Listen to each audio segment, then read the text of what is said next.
কথার বাইরে কাজ করতে চাই। বেশ কিছু কাজ আমরা প্ল্যান করছি এবং সেই কাজগুলো যেন আমরা বাস্তবায়িত করতে পারি সেই সাহায্য আপনাদের কাছে চাচ্ছি।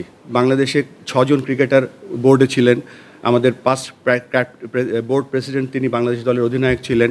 সো এখানে আমি আজকে এসেছি, আমি একটা জিনিস বলতে চাই যে আমরা শিখছি।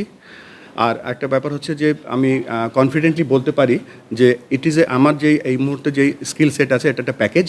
কেননা আমি ছোট্ট দেশ তাজিকিস্তান, উজবেকিস্তানে যেখানে ক্রিকেট খেলা হয় এবং পাকিস্তান, ইন্ডিয়াতে যেখানে খেলা হয় তাদের সাথেও কাজ করি। সো আমি আমার চেষ্টা করব যে সর্বস্ব দিয়ে যে আমি ইনশাল্লাহ ফেল করব না, বাট আমি শেয়ার করব আমার এক্সপিরিয়েন্সটা আমাদের বাংলাদেশের সাথে।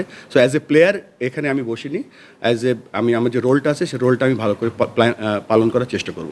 নাম্বার 1 যেটা হচ্ছে যে এক্সপিরিয়েন্স এমন একটা জিনিস, এন্ড অফ দ্য ডে কিন্তু কেউ বল করে কেউ ব্যাট করে, তারপরে সেটা স্ট্যান্ডার্ড যত উপরে যায় তত কম্পিটিশনটা বাড়ে।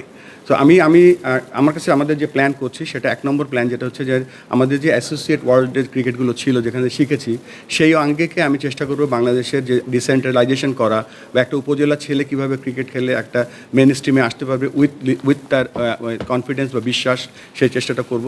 আরেকটা যেটা যে হচ্ছে যে আমি সবসময় বিশ্বাসী ছিলাম যে আমাকে কে ক্রিটিসাইজ করছে বা যাই করছে, because I am from a very middle class family. What ever I have achieved all from cricket.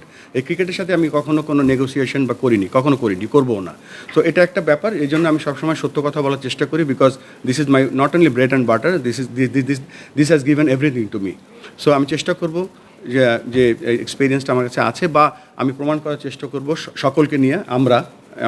আমি শব্দটা উচ্চারণ করতে চাই না, আমরা চেষ্টা করব যে বেস্টটা দিতে, বা আপনার যে সেকেন্ড কোশ্চেনটা ছিল সেই অনুযায়ী আমি প্রমাণ করতে চেষ্টা করব। Thank you.